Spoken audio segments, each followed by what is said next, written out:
maybe to play some other game at your place, and from there you can begin to escalate to sex.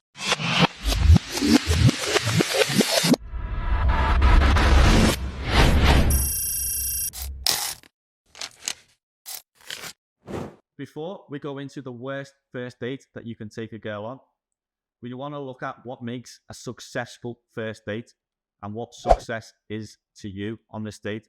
A successful first date means that there's some cohesion between the two of you. So you need to set up a location and a vibe that allows you to create some cohesion, some humor and some laughter, and potentially crossing the touch barrier. And the date also needs to happen somewhere that's close enough to your house, your apartment, your home, so that if things go well, you can easily escalate things to bring it back to your apartment. Okay, so how do we do this? First of all, we need to select a location that's fun, has a good vibe, and is not too serious. So we want to pick somewhere like going to a trendy or a cool bar for some drinks, maybe somewhere where the lighting's a little bit low and you can relax a little bit more. You can grab some drinks, some margaritas, and maybe somewhere that has some pool or darts or some bar games that you can both get involved in. Hopefully you can kind of see the vibe that I'm going for here. Even if you live in a small town, there's usually quite a few like bars or high-end bars or even dive bars, depending on the girl's vibe, that you can offer to take her to. Right, so we've got that cleared up, the type of vibe that we're going for, and that it needs to be close to your home in case you want to escalate things. Let's get into the worst first date that you can do. So the number one worst date that you can do, or you can take a girl to, or offer to take a girl to, and all guys do this. I've been guilty of it when I first started dating, and you've probably already done it too, and that is going to dinner. Going to dinner is the worst first date because you're facing the girl, so you've never met this girl before, or maybe you've only got a number and spoken to her for a couple of minutes in person, and automatically you're going to be sat facing her, and it feels like an interview, right? You're going to be asking serious questions. What do you do for work? What are your parents like? How many siblings have you got? Every guy does this, and it's boring. You're boring me. We need you to stand out from the crowd. Second of all, bro, most girls feel shy and anxious in eating in front of people, especially guys who they feel intimidated by, that they've only just met.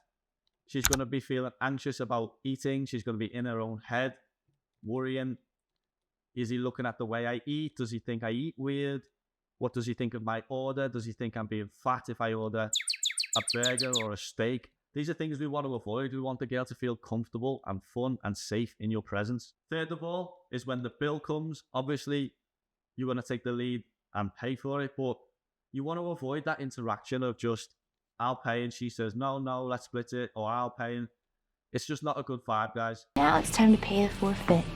So unless she says she's a massive foodie and you're a massive foodie too, and you're both chefs or you both cook food for a living, going to dinner is just the worst idea in existence. Okay, so let's get on to what makes a fantastic first date. Number one is going to be going for drinks at a bar that's close to your home. When you invite a girl out for drinks, she knows it's going to be a no pressure situation, and she knows that she's not just going to be with you and it's going to be unsafe. There's other people around, which makes her feel safe if she's in public. It allows you to demonstrate that you're taking the lead, so you can arrive early, give her a text, ask her what she wants to drink before she arrives, and have the drinks ordered for when she arrives. And then you can lead her to a couch or a booth or a table. And when you do that, you're not going to sit facing her. I want you to either sit next to her if you're on a sofa, or if you do sit at a table or a booth, you can kind of sit side on from each other. This way you can have a more engaging conversation, and it feels like she's already known you for a long time, right? That's how friends sit next to each other. Just think back to the last time you went and got a drink with the guys or some of the boys, right? You didn't sit across the table from each other talking. You always sit at an angle to each other or next to each other.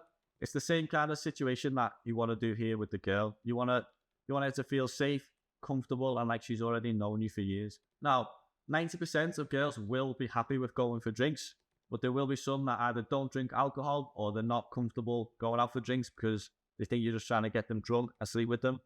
And that's totally fine.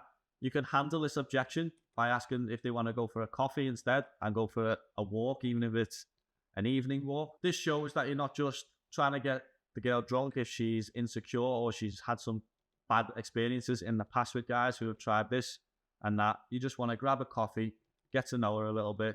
And when you go on the walk, you can ask her the same questions you're going to ask her at the bar. Okay, now we've established what vibe we're going for. Now let's talk about what kind of questions you want to ask. So you want to avoid questions like, what are your parents like and what do they do for a living? How many siblings got? How many times does your cat go for a shit in a day? How many pieces of Lego can you stick up your bum? No, to get more serious, we want to be asking open-ended questions that picture you in a good light. So one that I always like to go for is, if you could travel anywhere in the world, all expenses paid, and do any excursion you wanted to do, what would it be and why? This is the perfect question to ask her because it gets her to open up about her desires, her dreams, her goals. And it also shows that you're a guy that likes to travel, right? And that's exciting.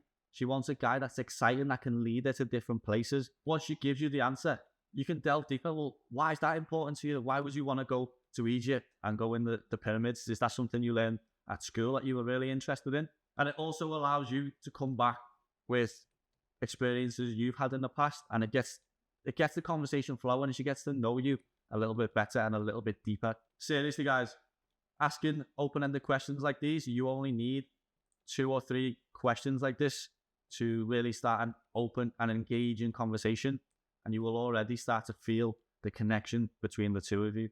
After 30, 40 minutes go by, or after you finish your first round of drinks, you want to take the lead by saying, hey, let's go to this bar, let's go to this place next.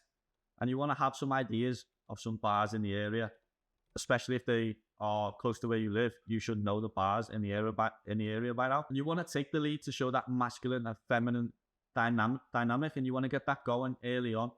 If she takes your lead, you know that she's more likely to submit to you in the future, which is great because you don't want a girl that's going to be challenging you and giving you a hard time. You want a girl that makes it easy for you to go about your daily life. Ideally, the second bar, you're going to want to go to a place that has some bar games, pool, darts, electronic games. You know, some of these places have like bowling or shoot some hoops or something like that indoors. This is a great opportunity to build some rapport, tease her about how bad she is at playing pool or darts. And it also gives you the opportunity to break the touch barrier. You know, she might make a bad shot or a foul, or you might do the same, and you can tease each other by giving her a pat on the arm or a little light shove. Once you break the touch barrier, the date becomes a lot more easy to move along, and it feels a lot more natural to try and break the touch barrier, guys. If she's smiling and she's laughing, she may even have touched your arm in the first place. But if she hasn't, doing the bar games is a fantastic way to break that touch barrier. After that, if you feel the vibes are good, you can either stay where you are, grab a drink and sit down, talk about the bar games and how fun it was, and you could tease her and say, I'll beat you next time, or maybe you'll get me next time, kind of thing. And if she seems down and open to it, you could ask her back to your place for a glass of wine, a beer, whatever it is, maybe to play some other game at your place. And from there, you can begin to escalate to sex. And if she seems down for it, she's having a good time, she's more likely to say yes to coming back to your place. And even if she says no, she's a lot more likely to say yes to coming and hanging out with you for a second date. That's it from me today. Next time you have a first date, apply these tips and come back here and let me know in the comments how you got on and if they worked for you.